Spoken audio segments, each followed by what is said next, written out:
सविस्तर वृत्तांत बघूयात। लोकसभा निवडणूक अगदी तोंडावर आलेली आहे। विद्यमान खासदारांनी निवडणुकीकरता मोर्चे बांधणीही सुरू केलेली आपण बघतोय। अशातच अमरावती लोकसभेच्या जागेवरून राणा विरुद्ध अडसूळ असा राजकीय सामना रंगलेला आहे। राणा आणि अडसूळ यांच्यामध्ये वाकयुद्धही रंगलेलं आपण पाहतोय।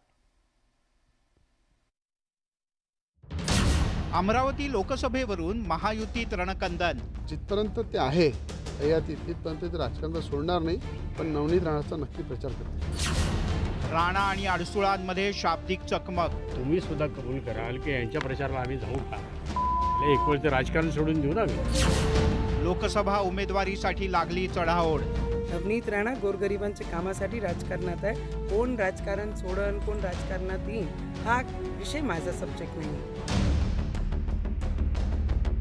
लोकसभा निवडणूक तोंडावर आली आहे। विद्यमान खासदारांनी निवडणुकीसाठी मोर्चे बांधणी सुरू केली आहे। एकीकडे महाविकास आघाडीत जागा वाटपावरून खल सुरू आहे, तर दुसरीकडे महायुतीत जागा वाटप रखडलंय। अशातच अमरावती लोकसभेच्या जागेवरून राणा विरुद्ध अडसूळ असा राजकीय सामना रंगलाय। लोकसभा निवडणुकीच्या पार्श्वभूमीवर अमरावतीचे शिवसेनेचे माजी खासदार आनंदराव अडसूळ आणि त्यांचे पुत्र माजी आमदार अभिजित अडसूळ हे राजकारणात सक्रिय झालेत। त्यांनी अमरावती जिल्ह्यात कार्यकर्त्यांच्या बैठकांचा धडाका लावलाय। यावर आमदार रवी राणा यांनी अडसूळ हे नवनीत राणा यांचा प्रचार करतील असं वक्तव्य केलं होतं आणि याच मुद्द्यावरून राजकीय वादाला तोंड फुटलंय।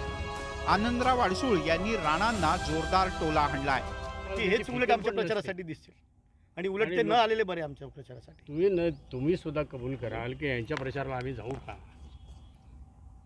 एक वेळ ते राजकारण सोडून देऊ ना आम्ही, आणि ती वेळ पण येणार नाही खऱ्या अर्थाने, ते कळेल लवकरच आपल्याला। आनंदराव अडसूळ हे अमरावती लोकसभा मतदारसंघातून निवडणूक लढवण्यासाठी इच्छुक आहेत। महायुतीत लोकसभेचं जागा वाटप झालं नसलं तरी अडसूळ यांनी अमरावती लोकसभा मतदारसंघावर दावा केलाय। तर इकडे राणा दाम्पत्याची भाजपशी असलेली राजकीय जवळीक काही लपून राहिलेली नाही।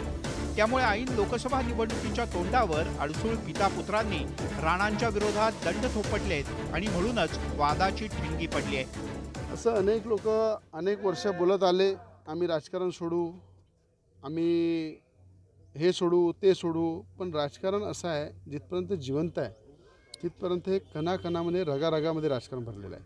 आज 80 वर्षाच्या वर वय असतानाही त्यांना इच्छा आहे उभं राहायची, तर मला असं वाटते जिथपर्यंत ते आहे तिथपर्यंत ते राजकारण सोडणार नाही, पण नवनीत राणाचा नक्की प्रचार करते। गेल्या लोकसभा निवडणुकीत नवनीत राणा यांना काँग्रेस राष्ट्रवादी आघाडीनं पाठिंबा दिला होता। विशेष म्हणजे राष्ट्रवादी काँग्रेसनं नवनीत राणा यांच्यासाठी हा मतदारसंघ सोडला देखील। चुरशीच्या लढतीत नवनीत राणा यांनी विजय मिळवला, मात्र निवडून आल्यानंतर राणा यांनी राजकीय भूमिका बदलली। त्यांनी भाजपला पाठिंबा दिला। महाविकास आघाडीच्या सत्तेत राणा दाम्पत्यानं हनुमान चालीसा पठणावरून उद्धव ठाकरे यांना थेट आव्हान दिलं।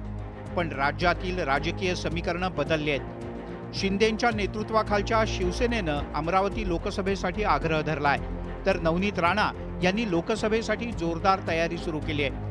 विशेष म्हणजे भाजप प्रदेशाध्यक्ष चंद्रशेखर बावनकुळे यांनी अमरावतीतून भाजपच्या चिन्हावर निवडणूक लढवली जाणार असल्याचं वक्तव्य केलं होतं। त्यामुळे राणा दाम्पत्याच्या भाजप प्रवेशाची चर्चा रंगली। मला असं वाटते की जेही चर्चा आहे, चर्चेमध्ये नवनीत राणा आणि रवी राणांजींची चर्चा हा पूर्ण महाराष्ट्रभर चालतात।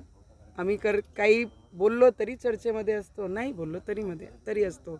आणि जेव्हाही कोणताही निर्णय आम्ही केला आणि आम्ही NDA सोबत त्यांच्यासोबत आहेच, तर त्याच्यामध्ये काही नवल वाटण्यासारखं काहीच नाही आहे। लोकसभा निवडणुकीच्या तोंडावर राणा विरुद्ध अडसूळ असा राजकीय संघर्ष पेटलाय। त्यामुळे अमरावतीच्या जागेचा निर्णय करताना महायुतीच्या नेत्यांची कसोटी लागणार आहे। संजय शेंडे, न्यूज 18 लोकमत, अमरावती।